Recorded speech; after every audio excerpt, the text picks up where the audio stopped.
On his 16th birthday, Dr. Apples' mother was kidnapped by fairies and replaced with a doll. Each year on his birthday, he's presented a doll which has his mother's essence. He's traveled through various planets, dimensions, realms, questioned, tortured, and pried his way for clues. He's on a mission to find his mother.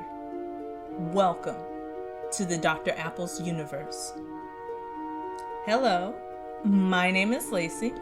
I'm the host, creator, visual artist, and producer, and welcome to Talk About Apples, the podcast. This is the discussion portion. This is the folklore of the fictional character Dr. Apples and his universe. It's filled with fantasy, humor, and powerful magic. So enjoy. On this episode, we're introduced to Kid Dr. Apples and his lovely mother, healer Miss Barul. Although his mother has good intentions and believes this is a proper life path for her and her family, it doesn't come without issues. These issues are relatable, and the theme we'll be discussing from episode 3 are the struggles when one is on the journey and/or living their authentic truth. My guest is a highly keen psychic medium for over 20 years, even though he looks to be 27 years old. When I feel I'm a bit stagnant, like I have some of the pieces of the puzzle of my life, but I can't seem to figure out how to put those pieces together, I call him. After my conversation with him, I feel not only confident and supported, but he even manages to find that missing piece I never knew I needed. That's what he does in his intuitive readings. The guidance is priceless. He's not only a magnificent psychic medium, he's one of the greatest hyphenates of our time. He's a visual artist, mastering sculpture, photography, and installations. He's a magnificent, articulate, and beautiful author. Along with a multitude of accolades, he has one of the greatest personalities. If you haven't already, be sure to follow him on Instagram at The Country Clairvoyant for a laugh every single day. Please welcome Christian Bradley West.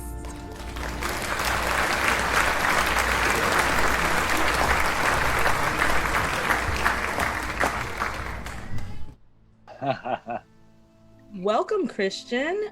This is the journey to being and living in your authentic truth. So, Miss Barul has chosen to remain in New Orleans to help with healing lower income families in her neighborhood. Because of this decision, she's left with a lack of mental stimulation and healthy friendships, to say the least. Even though she faces a lot of negativity and ridicule, she seems at peace with her decision. I wanted to explore this theme within the story. Now, most people hear about living in your authentic truth or being your authentic self. But what does that mean? Like, what the hell does that mean? Like, what does it mean? And what does that journey look like? I feel like I'm living my proper authentic path. I've known you for quite some time, Christian, and I know you're living your authentic truth. I couldn't think of anyone better to give their input than you. So, Christian, I want you to share, what does that journey look and feel like at the beginning stages? Like you don't know anything, like you have no idea what you're doing. It feels like you're being pulled into something, that you have to explore, whether in the spiritual community, sometimes it's, I need to read these books. I need to look at this, these tarot cards. I need to explore the magic, whatever the magic is, whatever's showing up. I need to explore this. For me as an artist, very young, it was, I need to make art, and write. I was a writer. I was a writer as well. So it was like, I need to just express myself, basically. And so, but of course, in the beginning of any of those things, it's well, and even throughout the process, it's very intuitive.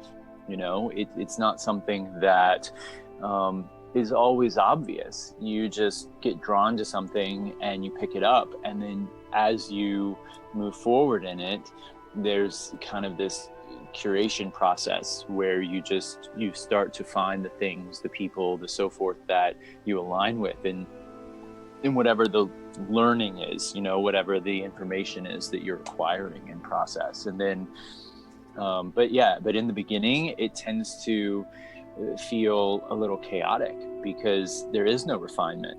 There's just a bunch of stuff to look at, like to go through.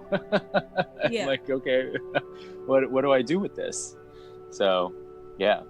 I think my issue when I first started, because for me, my perspective is it started when I hit my rock bottom, and I actually hit two rock bottoms in a year. So don't do that. Right. Unless you're really bouncy. Yeah.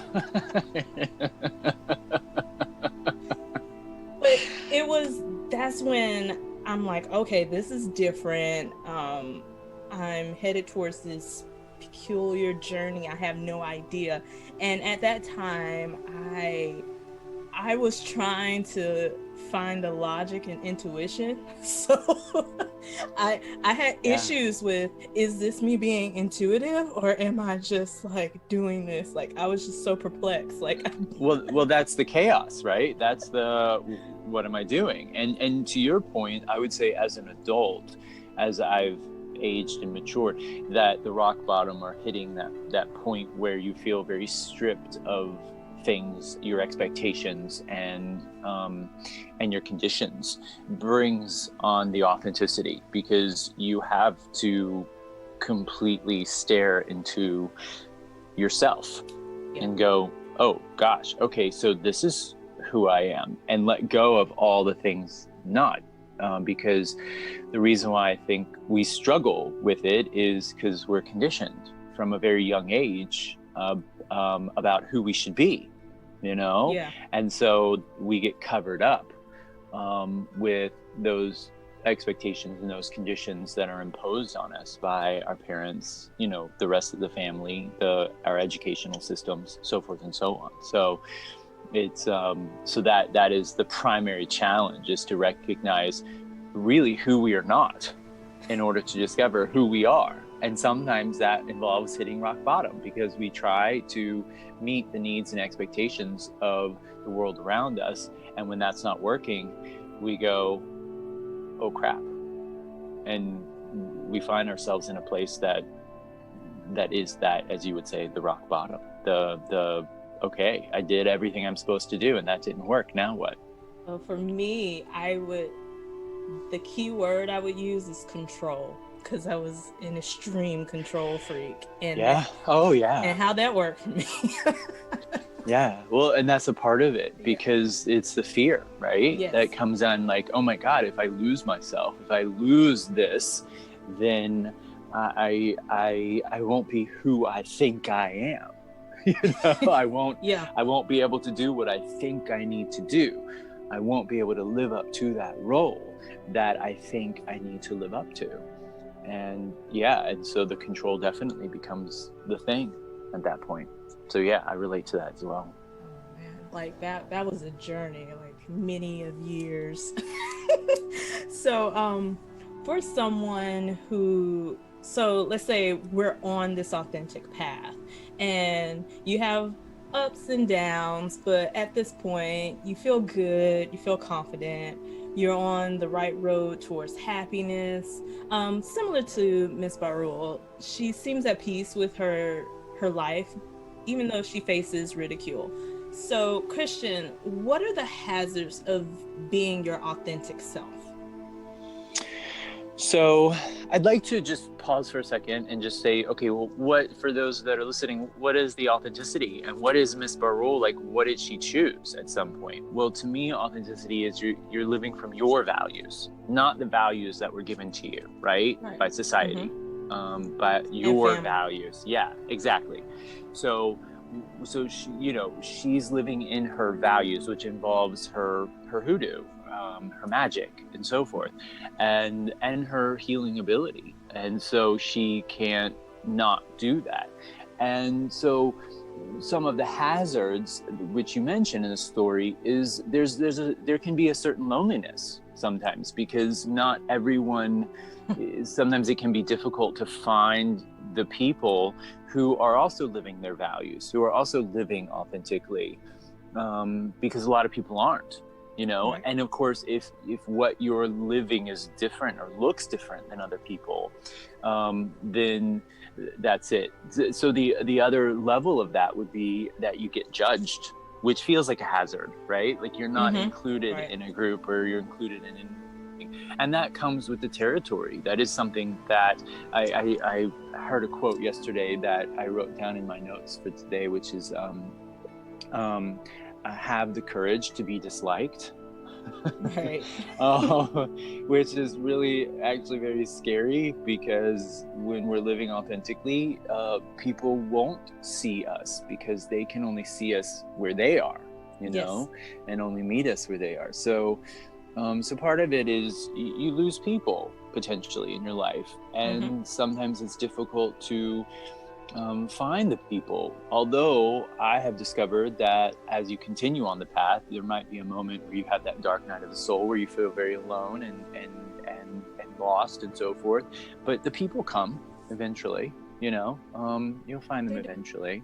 Yeah. So it's still a rare event that people go, okay, I'm not living the way society told me. In the past, it's been the artists and the philosophers and the scientists, right? Like, no, I'm not going to align with your religion, and I'm going to look to the stars because there's truth there, So again, if we define authenticity as living in your truth, then the hazard is that the people who are still living in lies are not going to like you very much, potentially. So. Yes.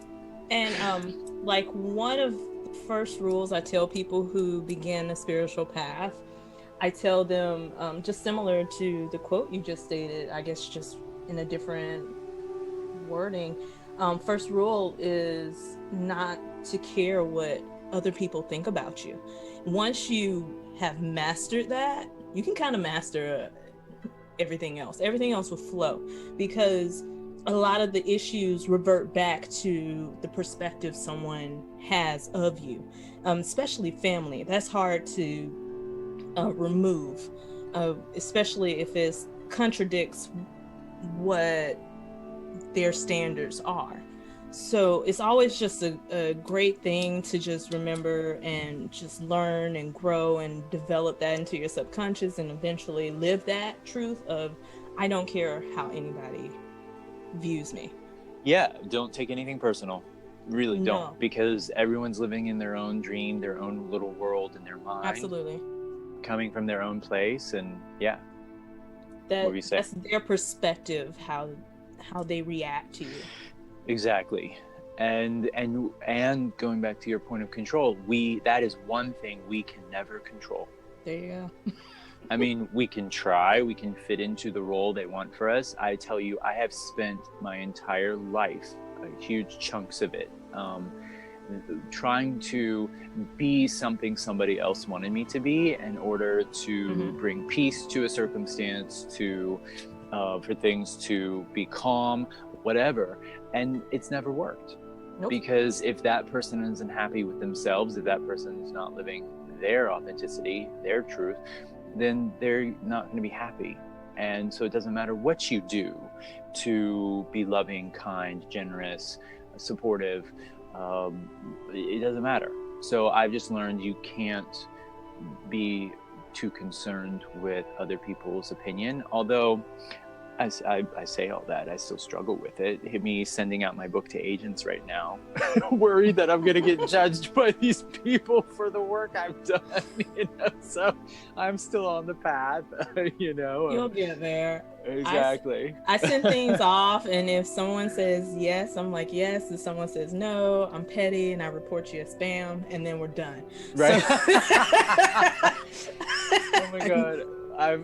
You've been one of my lights. So to go, okay, like, Lacey and I are just throwing our stuff out there. So let's just do this, you know? Yeah. So if you see something, say, look at this spam. Let me get rid of it. Right. That's a good way of doing it. So, yeah. So, it's a practice. It's not something that just comes. It's definitely, so also like living in your truth is its own practice, as as we've both experienced, and that we continue to experience. If there's anything in our life that is preventing us, whether it be a thought, a feeling, or even a person, whatever those things are, we go, oh, not today, not now, not doing that anymore. And then sometimes the habit is so strong you don't even realize that you're doing it. Oh, Jesus, yes. That I was talking to someone and it was like an aha moment or something, but I realized like my issue was, say I had some confrontation with someone, and all I really needed to do was just approach them and just speak my truth. But I didn't take the action on it. I thought it. And then I was wondering, well, why is this still happening? Like, I'm confused. So I didn't take action on it. So sometimes it's a process, like you said. Yeah. So anyone who's listening, don't be discouraged. If you are discouraged, recognize the fact that it's a process, and sometimes we find ourselves in the old ways of doing things, which tends to involve some form of fear or shame aspect, that we learned as a kid. And because those two things are very effective at conditioning children to do what the adults want them to do, right? Or the authority figures. So you have to make them happy. Yes.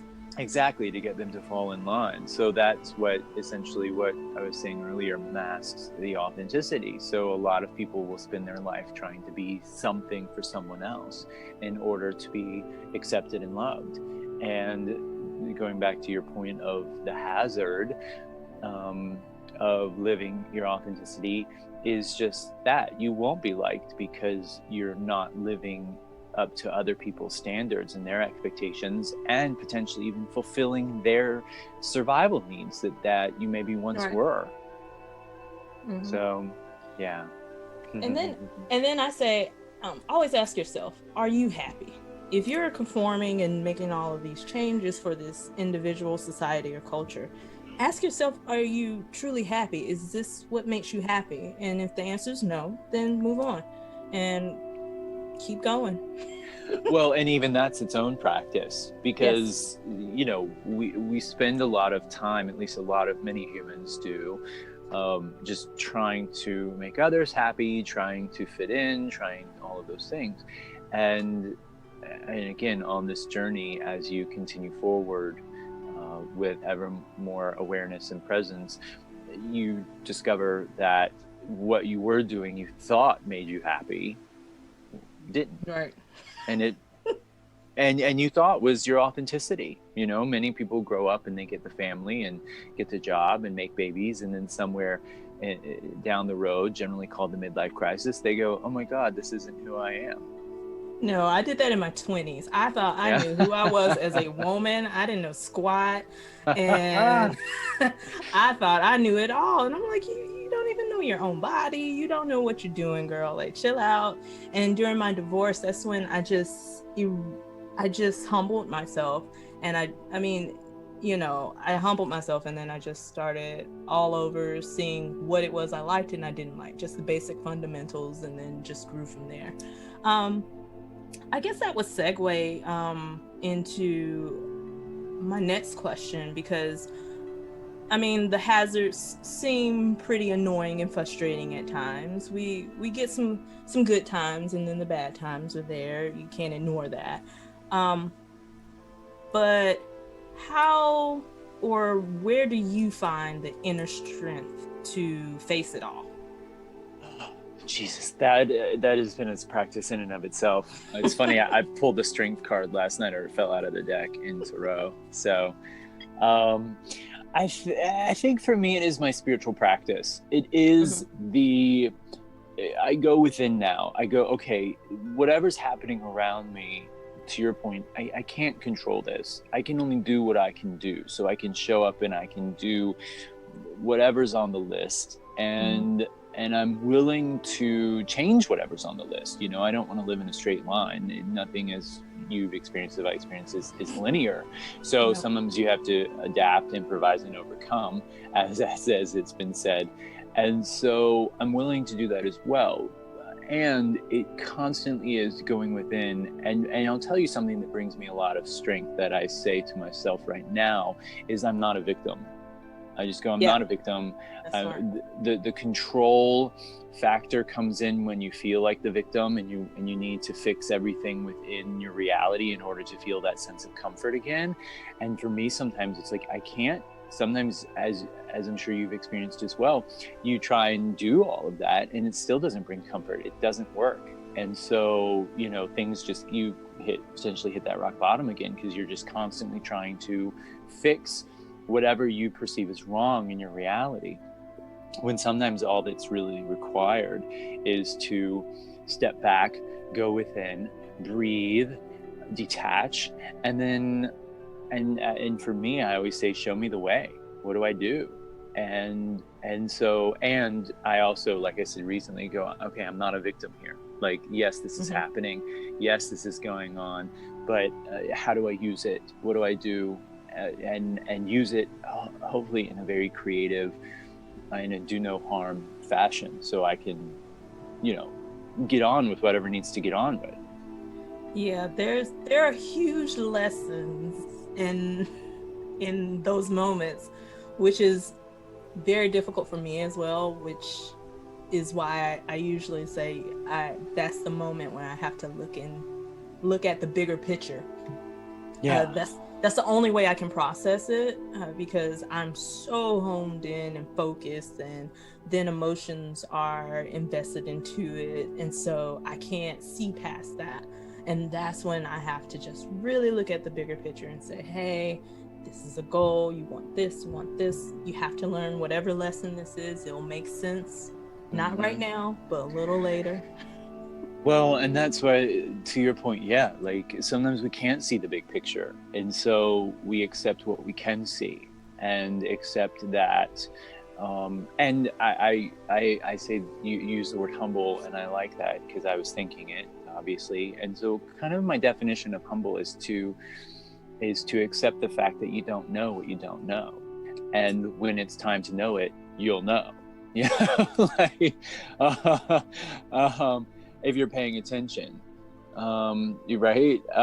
So you just, you work with what you have now. Yes. And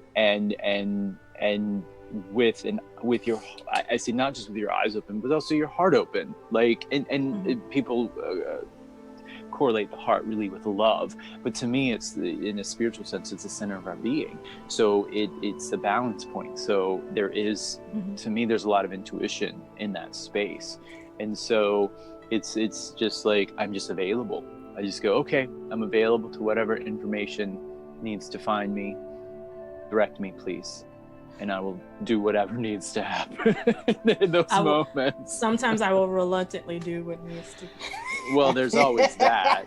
But again, you and I have discussed this before, you know, the people that have the grit and the tenacity. So going back to strength, sometimes I find just something that I'll throw out there that you and I are aware of is our words keep going. Yeah, sometimes it's just like, okay, I don't know. I'm nervous. I can't see what the result will be of what I'm doing right now. Yep. Keep going, and intend that whatever choices you're making are in alignment with your authenticity, with your truth, and are supporting you every step of the way. So another element of that strength is simply just faith and choosing to be confident, not waiting for it to find me. Going, right. I'm not a victim here. I'm gonna stand up. I was like, even regardless of what you're going through in life, you can always stand tall.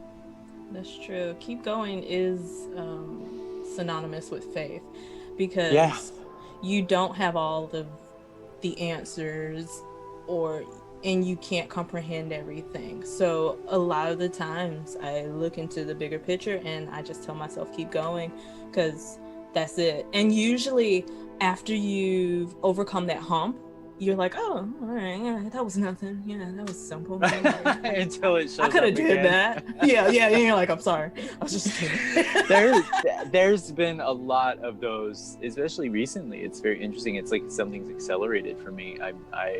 There's been a lot of, oh, here's a hump, and every time I get over, it's like, yay, I moved through it.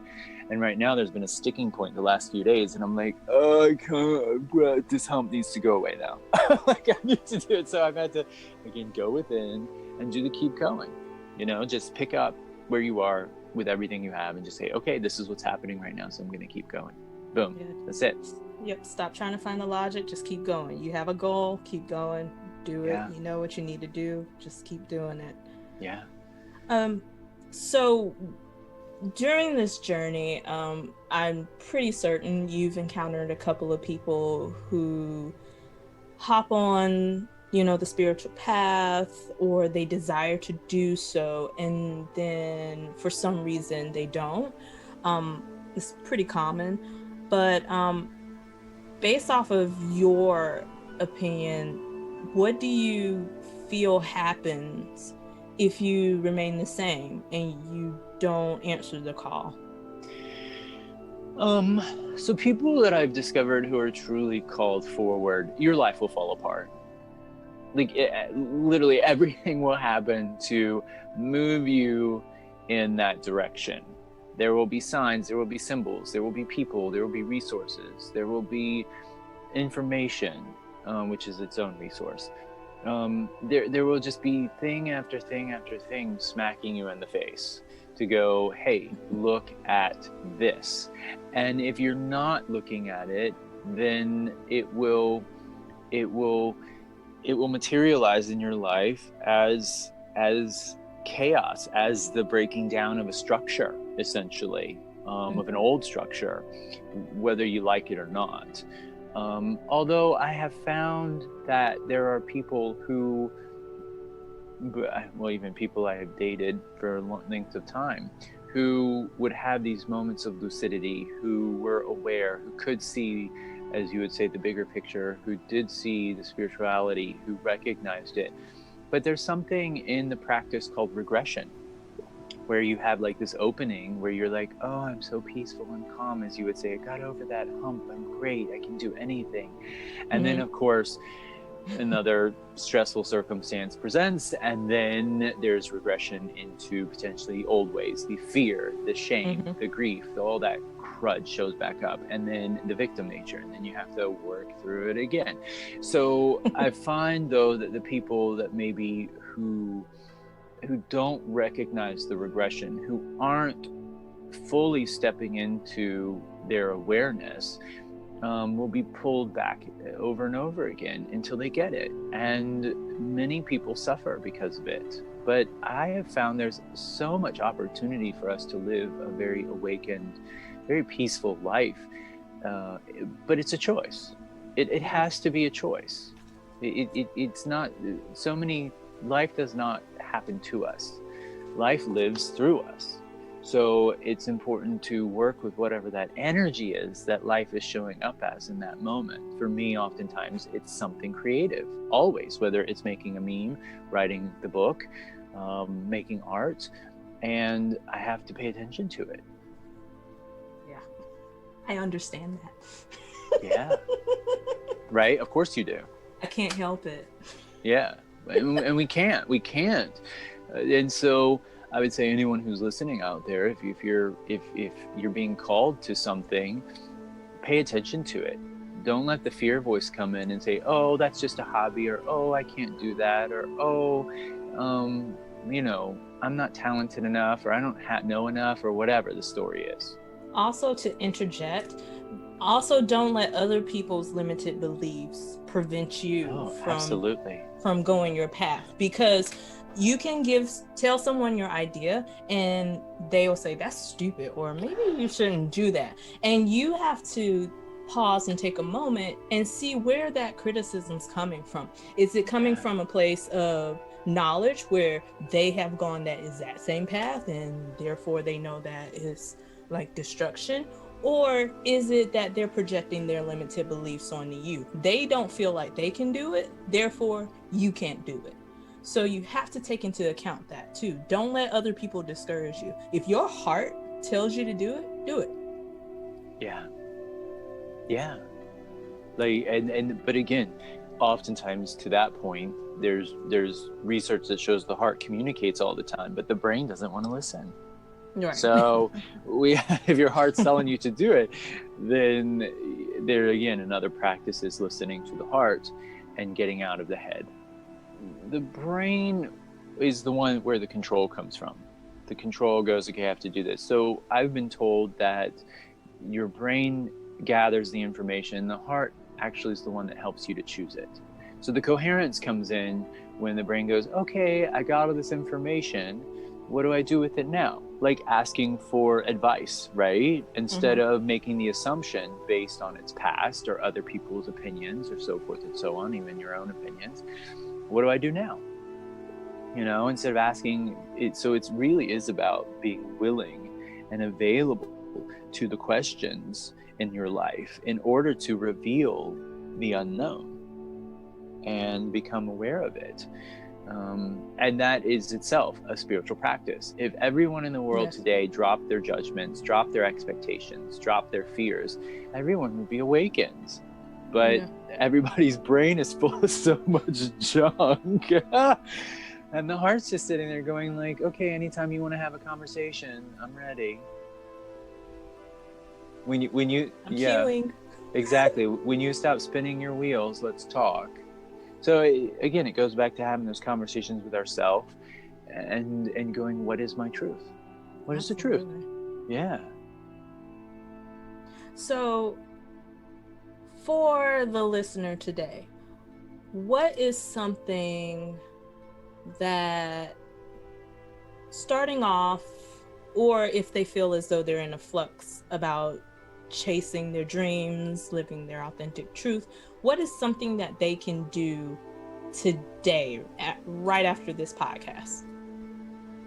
I like that question because I say the only relationship we ever have is the present moment, which is to say whatever's in the present moment. Right now, my butt is in a relationship with the chair I'm sitting in, right?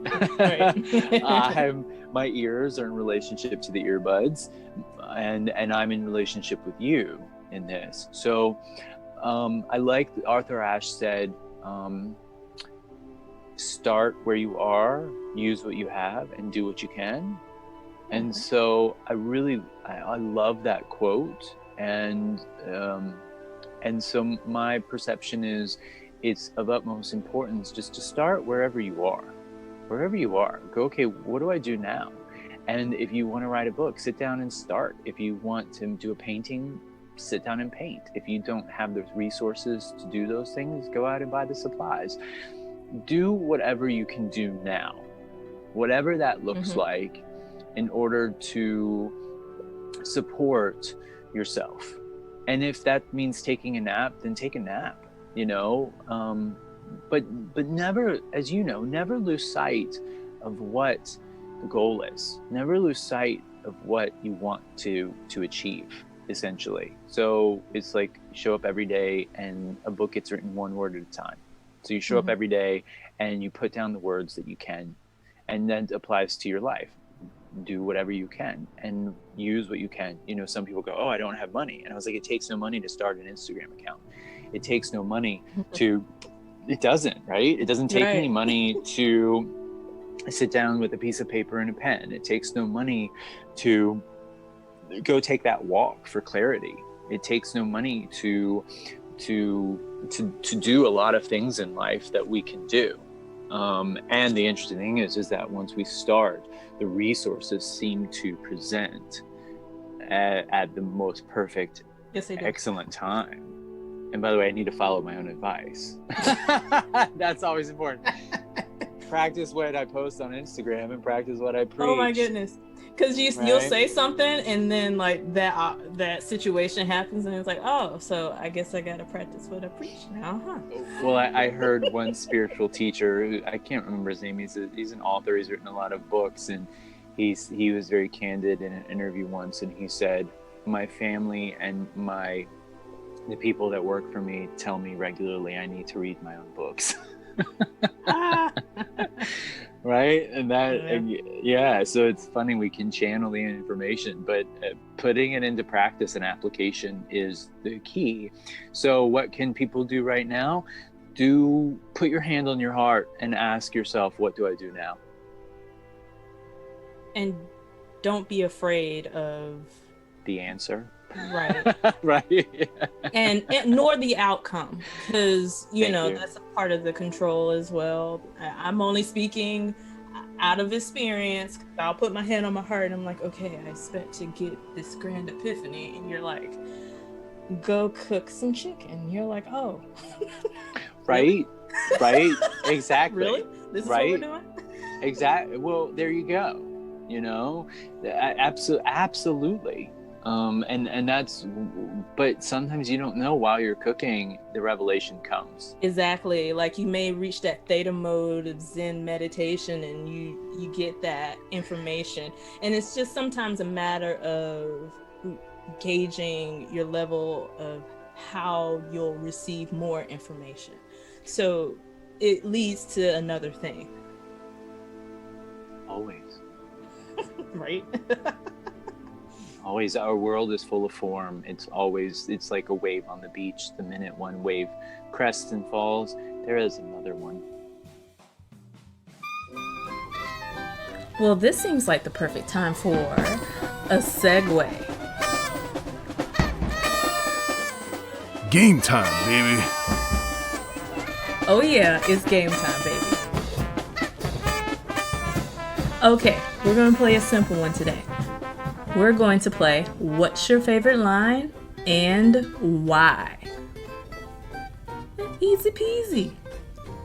So Christian, what's your favorite line and why? I liked from this episode when Dr. Apples just accepts that, I can't remember the exact line, but he accepts that magic is just what it is. Like it's necessary. I think it's what you said. It's the way it is. And to me, in my life, the magic comes when I am paying attention. The magic comes when I'm present. The magic comes when I'm aware. The magic comes when I'm tuned in. And so it's of utmost value for us to maintain that, because as you said, magic is necessary, and the magic comes from the consciousness, which is to say the consciousness is necessary. And all of my work, all of my teachings are about maintaining that consistent consciousness in life, because the more that humans do that, the more peaceful, the more happy, as you might say, the more fulfilled they are. And if you need some assistance, Christian is always or sometimes available. He's booked a lot. Feel free to visit his website, www.christianbwest.com. It will be below under the transcripts and summary as well. So he's pretty booked. I sent him a text message and I may get a response back. And I'm not offended. I'm just know he is busy. That's just me being Capricorn. and he's also a Capricorn. So I don't take it personal at all. Nah, I really don't. I'm a Sag. So I'm like, yeah, you'll get there. You're a Sag-stellium too. You are covered up in Sag energy. So, in a Leo house, no doubt. So you were like, here I am with all my fire. It's a little hot. Get ready. Whether you like it or not, I'm here. Absolutely. Thank God. Right? You need some wildfire in your life, people. Oh, absolutely. So, That is all we have today. I am so happy that you are my guest today. I thank you so much. You are a light in my life. So, I mean, Same. So I'm so happy that whenever we finally get to chit chat, we just have all these aha moments, and it's so cute. And it all just like, well, when I don't have the answer to something, you have it, and vice versa. So I was like, all I need to do is talk to Christian, and I feel invincible today. Right. I'm looking forward to your podcast as well. Could you tell the listener a bit about it? Yeah, so it's just me, and it'll be short, like 5 to 15 minutes at length, and at most length anyway. And it's just me discussing my philosophy and how potentially I filter Christianity or Buddhism in through my perspective and what that is, and create a cohesion in the perception of what those are, and what not just those religions, but just what spirituality is in general, and how we can become ever more, like I said earlier, conscious in our lives and live on purpose in support of our own well-being and of course the well-being of the world around us. Awesome. Yeah. And you have a book coming out soon. I hope so. Jesus. I might have a couple. It's been quite a journey. It's been busy. Yeah. Well, it's been a decade worth of journeying. But yeah, I'm submitting a science fiction book called Zora and the Songs of Singularity, about a dog that becomes aware through nanotechnology and has to confront a rogue militant AI.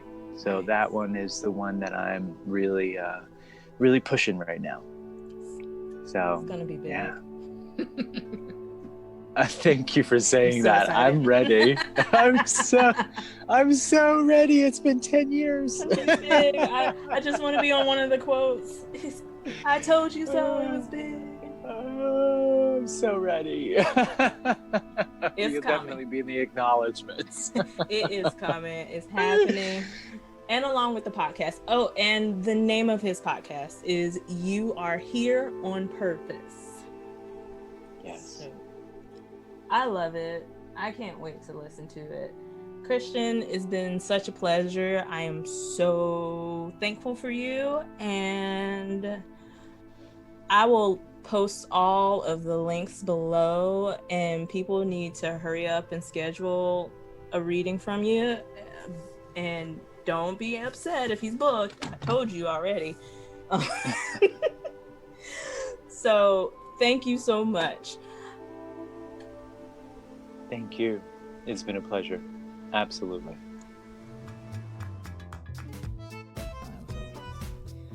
All right. Well, that's all the time we have for today's discussion.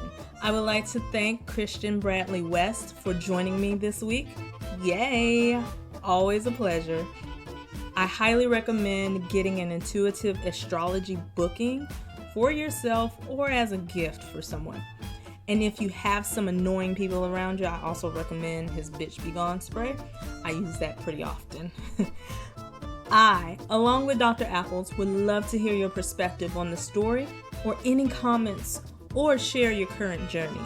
Visit talkaboutapples.com where you can subscribe to the show and comment on every episode. Stay up to date with the Dr. Apples universe by signing up for the newsletter or simply tell a friend about the show. That will help us tremendously. Be sure to tune in every Tuesday and Thursday for new episodes. Thanks for joining us this week on Talk About Apples. What? You're leaving? Guess I'll see you next week.